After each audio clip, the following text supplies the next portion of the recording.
নমস্কার বন্ধুরা, অনিফার্স world YouTube চ্যানেলে আপনাদেরকে স্বাগত। গণনা কেন্দ্রে শুধুমাত্র কেন্দ্রীয় কর্মচারীরাই কাউন্টিং সুপারভাইজার হিসেবে থাকবেন, সেই নিয়ে তড়িঘড়ি রাতের মধ্যেই হাইকোর্টের রায়কে চ্যালেঞ্জ করে সুপ্রিম কোর্টে যায় রাজ্য। আজ ছুটির দিন হওয়া সত্ত্বেও রাজ্যের চ্যালেঞ্জ মামলা শুনানি হয় এবং সপাটে সুপ্রিম থাপ্পড় খায় রাজ্য।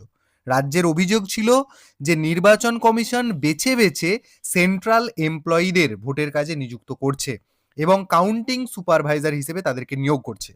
আজকে সকালে সেই মামলায় কোনো হস্তক্ষেপই করলো না দেশের শীর্ষ আদালত। এটাই হচ্ছে সেই অর্ডার কপি। জরুরি ভিত্তিতে সেই মামলার শুনানিতে কমিশনের বক্তব্য রেকর্ড করা ছাড়া রাজ্যের আবেদনের প্রেক্ষিতে নতুন কোনো নির্দেশ দেওয়ার প্রয়োজনীয়তা নেই বলে রাজ্যের করা মামলা খারিজ করে দিল সুপ্রিম কোর্ট। 13ই এপ্রিল কমিশনের নোটিশ মেনেই ভোট গণনার জন্য কর্মী নিয়োগ করবে রাজ্য নির্বাচন কমিশন।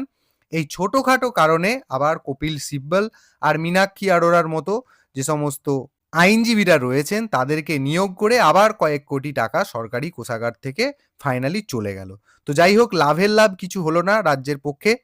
যেমনটা কমিশনের নোটিশ ছিল ঠিক সেটাই মানতে বাধ্য থাকবে রাজ্য সরকার। তো যাই হোক, ভোট কাউন্টিং রিলেটেড ছোট্ট আপডেট, ভিডিওটি অবশ্যই শেয়ার করুন এবং আপনারা যারা আমার চ্যানেলে নতুন তারা চ্যানেলটিকে সাবস্ক্রাইব করে নিতে ভুলবেন না।